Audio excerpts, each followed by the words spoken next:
Hey, so this is the buffer that we got here. This is what we're working with. I'm understanding now how this works, and I actually I came to find out that the best way for this to work to get the most mechanical resistance upon opening is to keep this as open as possible, but also somehow as close to touching the rear of this carrier as possible. So as you can imagine, somehow getting this face to contact this bolt tail, but also happen to be contacting the rear of the buffer tube is kind of a it's kind of a daunting task to make it fit every single time perfectly. And so I kind of came up with a way to at least check for it with your upper receiver installed on your lower receiver. And I'm going to show you how I did that. So one thing also is that I noticed that this buffer system from Maxim doesn't come with any instructions. So you're kind of left to figure this all out on your own. But check this out. One thing that they didn't talk about that I realized really quickly would be very beneficial for you if you're dedicated to only running this buffer system and nothing else, you might not even want to bother with this buffer retainer. On my end, I want to keep it because I plan to swap buffer systems a lot. So I want to at least be able to go from this to a direct blowback as much as I can. So I'm going to use this, but I'm going to set this aside for now just so I can show you what I'm talking about in regards to the buffer tube and everything. So this is the lower that I went with, Spike's Tactical lower receiver.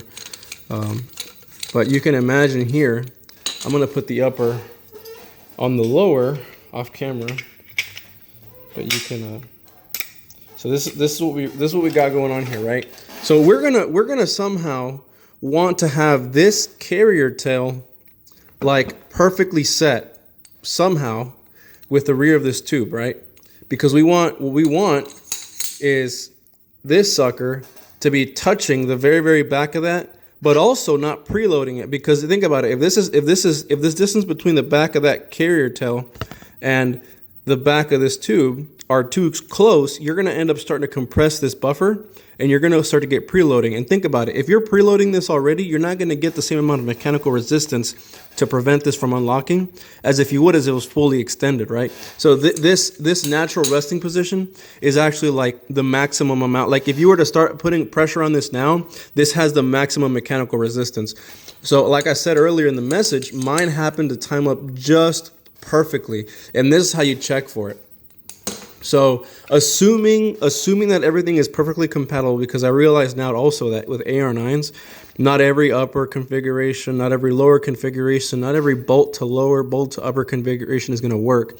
But I found out that this Foxtrot mic upper, this Spike's Tactical lower, and this RCA bolt happen to work fine. The factory Foxtrot bolt doesn't work because it doesn't have a cutout here.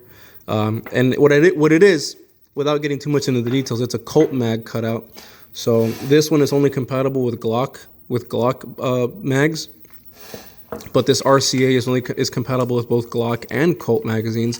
And that same cutout that works with Colt magazines happens to allow this to work with the Spikes lower because of the way the bolt catch works. So anyway, back to what we're talking about here. This is what I do to check if this is being preloaded as I'm installing the tube. So we're just going to start screwing it in, right?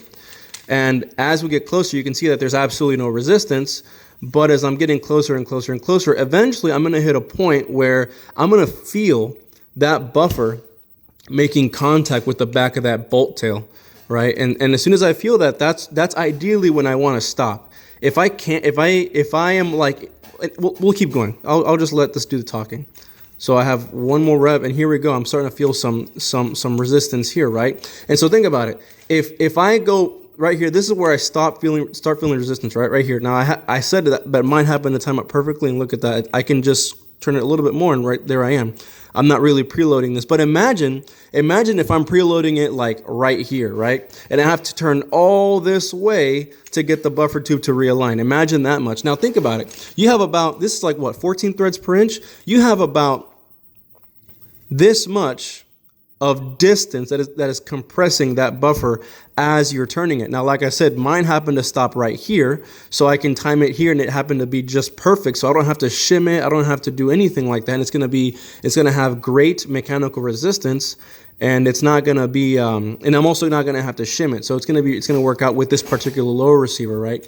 So I'm gonna just close this capsule nut and end plate here just to get it to, so you can get the idea. But that's one thing you're going to have to look out for whenever you mess with this buffer system is you're going to have to worry about getting the maximum potential resistance by keeping this buffer system as open as possible without preloading it. I do have a tiny little bit of preload here because it just happened to align that way. But in the case that you have like a ton of preload, right?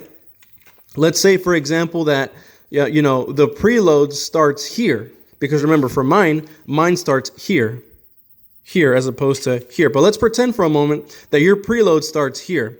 What you're going to have to do to get the best possible mechanical resistance is to tighten the capsule nut here, right?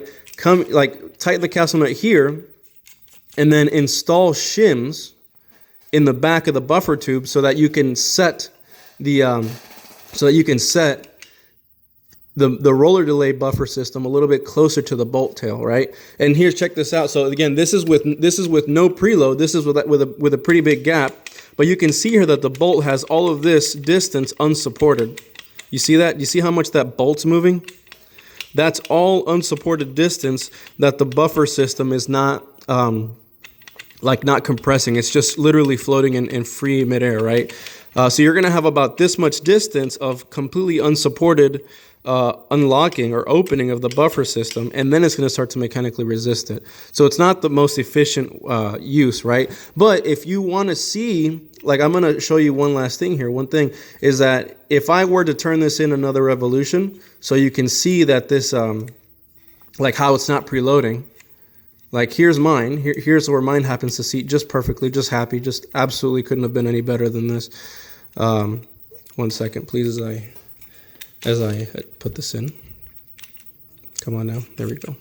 Okay, so now here we have the tube all the way collapsed. But here's the thing, check this out. So now this bolt has absolutely no play, nothing, not even a little bit, because what's happening is the bolt tail is contacting up against the face of this buffer perfectly, right? If anything, it's preloading it just a little bit, but not nearly enough to cause like a little bit of premature unlocking, right? Because if you do too much, you're not going to have as much resistance. So you're going to have a higher unlock speed, higher rate of fire, all the undesirable things you'd want.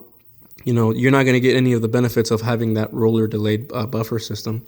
So that's one thing to look out for. Now, again, this is unfortunately one of those things that, you know, when you get into this buffer system, it's one of those things you got to deal with because Maxim didn't install instructions. And you know what? I can understand exactly why. You know, having to explain all of this BS to someone over the phone is going to be a nightmare. And then having to explain why it doesn't work with this, why it doesn't work with that. Oh, I dropped this into my buffer system and it's not working right. Or I dropped this into mine and it's, you know, because ideally to time this, you're going to have to undo the capsule nut, feel it, and imagine just dropping this into a buffer system. You have no idea whether it's going to preload or not. Or if you're going to have that, you know, even worse, you're going to have that, you know, a few thousand, like, you know, 15, 20, 25 thousands of open, unsupported unlocking. You know what I mean? So that's just one thing to look out for. I hope this was helpful for you.